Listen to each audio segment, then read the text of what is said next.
Hi and welcome back to a very special video today where we're looking at Wishworld. Yes, episode 7 of Doctor Who Season 2. Yes, this is a first parter of a two-parter series finale. We're going to go through the good, the bad and my overall thoughts in this episode review.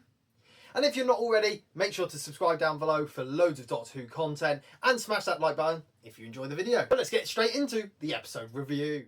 So being a first parter, it is quite hard to judge how much you're actually going to enjoy the episode because it very heavily influenced from the part 2 and whether you like that as well. So I'm just going to give you kind of a shorter review in this episode just because I'll do one big review next week. It's Doctor Who back in cinema if you want to watch it. First, we'll go through the bits that I did like about this episode so far. Overall, it was just a solid first parter. I wouldn't say this episode was anything special from anything. I'm not like edge of my seat excited like, oh my god, this was the best first parter we've ever had in ages. Because to me it wasn't. I think actually last season's opener was better. The whole Sutekh thing, I think that just, I was more excited for that than I am for this, which is weird considering we've got the return of loads more classic Who villains and Susan maybe returning. I don't know, I just don't feel as excited as I did last season. Loads of questions about this episode, which of course I'm not even going to bother to think about really in this review because I'll probably be wrong, so I might as well wait for next week's review on that. But overall, just it was solid. It wasn't bad. It wasn't amazing. It was just solid. Now that's interesting. I did especially like the whole world building of this Wish world. Wish we had another episode because it does feel quite crammed in. We'll get that into the bad section. But overall, the world building of this Wish world, we got the John Smith back as the Doctor. We got Belinda and the Doctor together. I thought their connection together in this episode was superb, by the way. I absolutely loved both of their scenes together. Poppy as well. So that whole scene with the Doctor having this kind of family, it was cool. It was quite funny to see. We, of course, got Mel back as well.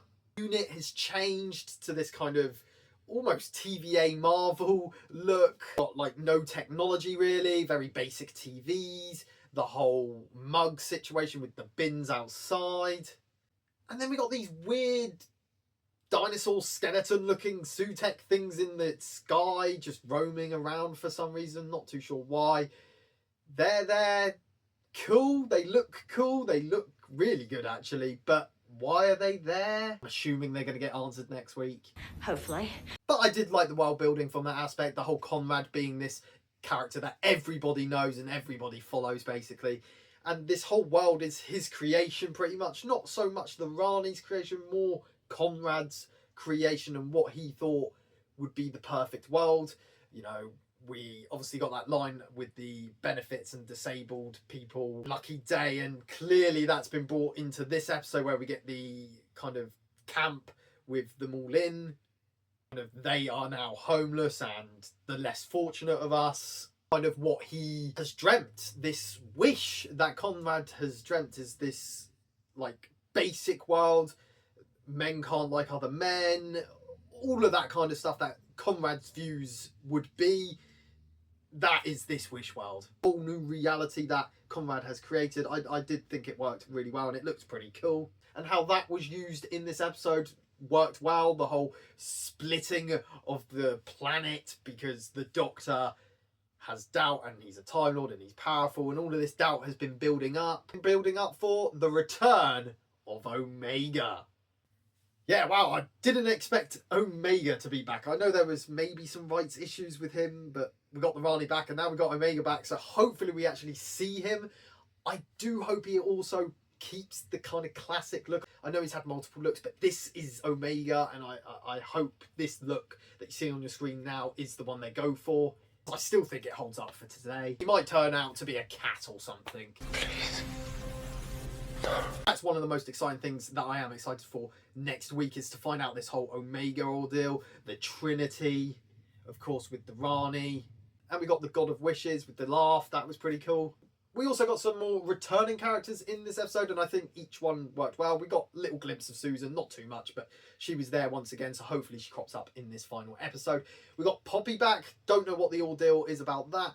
Is Poppy the mother of Susan, maybe? I don't know. The Doctor didn't seem to have any doubt that Poppy was his daughter at the end there, so don't know what's going on there. We of course got Rogue back. It did look really cheap and just on the side, but it was cool to see him back.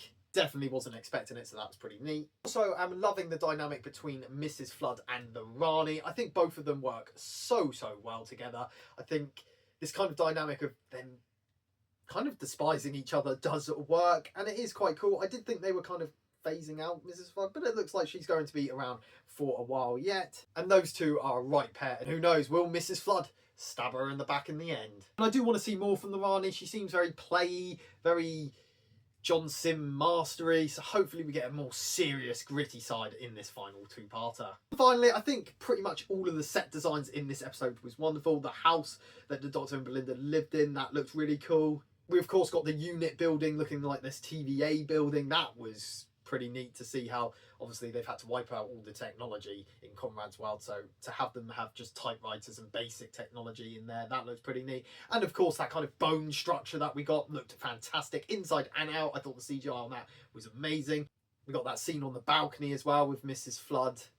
The scenes in there looked pretty neat. I love the big clock, the seal of Rassilon. That whole bone structure looked pretty cool. Don't know why it was made out of bone, but it was. And it did look like quite an expensive episode. Except for Cheap Tricks.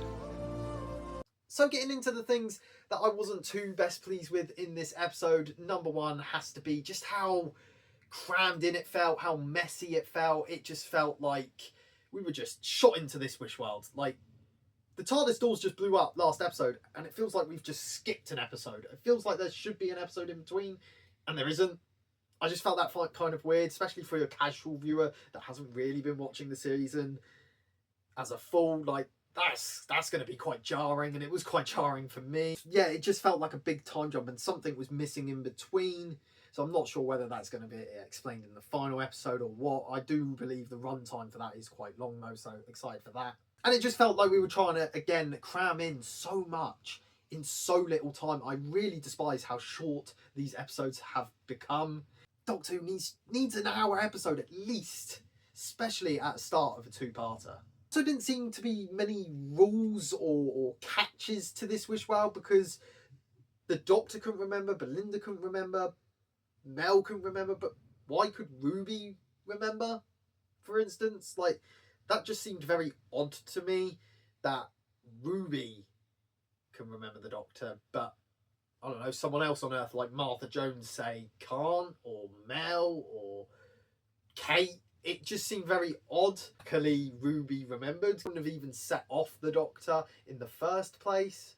So that did seem quite convenient and didn't seem to get explained in the episode very well. Again, this is the first parter, so maybe it'll get explained in the second one. Finally, just another thing that really bugged me in this episode is some of the CGI just looked crap. Yeah, it wasn't very good at all. There was the scene with the Rani on that kind of speeder bike. That looked really cheap. We, of course, got that Rogue scene. That looked like he did that 2 seconds ago. Doctor, of course, falling down from the balcony. That looked cheap as well. And the episode kind of threw me off. It was like Doctor Who's trying to do these big budget scenes, and just for me, the CGI is just not working. We got that amazing CGI in the final episode, Empire of Death, last season with the Doctor and the TARDIS in the vortex. This just feels like a little bit of a downgrade on that. Coming from the Interstellar Song Contest where I thought the CGI was pretty good, this one just seems to have gone downhill a bit. Apart from that, that's it really. Just a couple of nitpicks once again from a solid episode. I wouldn't say this blew me away. It wasn't the best episode of the season. I'd probably put it on par with the Robot Revolution, to be honest. So I'll give this episode a 7 out of 10. It could get better with that second part, but it could also get worse with that second part. So find out next week. Make sure to stay tuned. And comment down below what you thought about this episode. If I had to describe this episode in 3 words, it would be messy, quick, and intriguing. I've been the Who Guy, and I'll see you in the next video. Bye! We wish you a happy new world.